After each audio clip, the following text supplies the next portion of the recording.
Hey everybody, how's it going? So, I just wanted to post this real fast because somebody commented in my last video and just wanted the source for this, and it took me forever to find it, let me tell you. But basically what happened was I decided, you know what, let me just go to the Wikipedia history and just see if it still is actually in there. And go figure, it was actually in there. So let me show you guys what I was talking about. So, if you click on View History, and then you go down right there.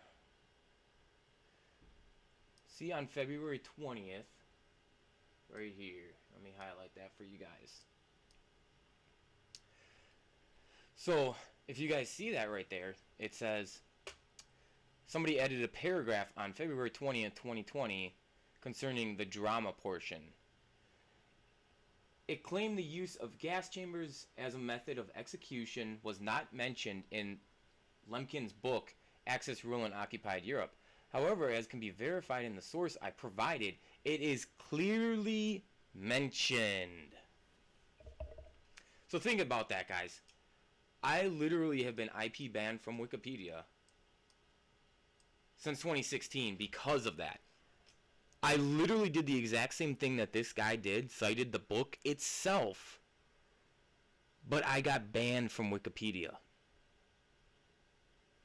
So this is the double standard that we live in, you know. I mean, what in the world?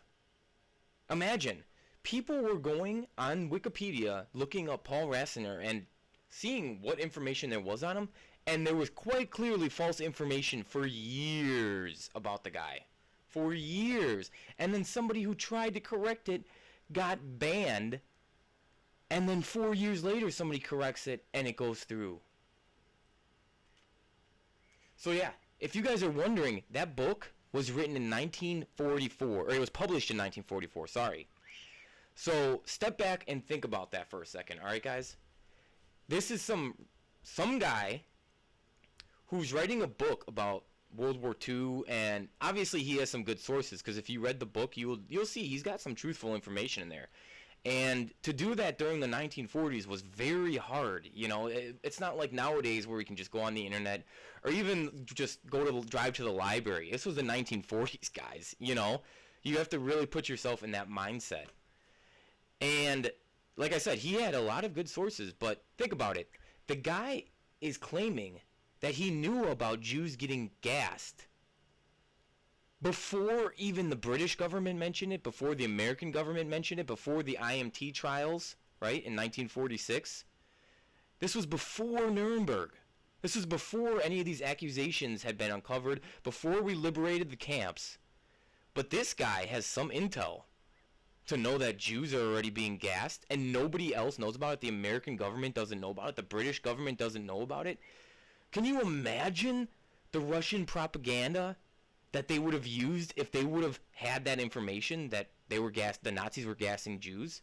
Oh my gosh, all of Russia would have been mobilized. All of England, all of the United States. You know how many Jews would have been outraged in the United States? They would have said, we need to end this war right now. I don't care how you need to invade them, how you need to establish a second front, right? Because honestly, anybody who knows World War II knows that D-Day was in 1944, and it was pretty late in the game. The Russians were pretty much had already won the Eastern Theater by then. Obviously, it was before, that was way after any of the big battles that people talk about, you know, Stalingrad and Leningrad, etc. But this guy has such good intel. He knows what's going on in concentration camps before we even have evidence to present for that.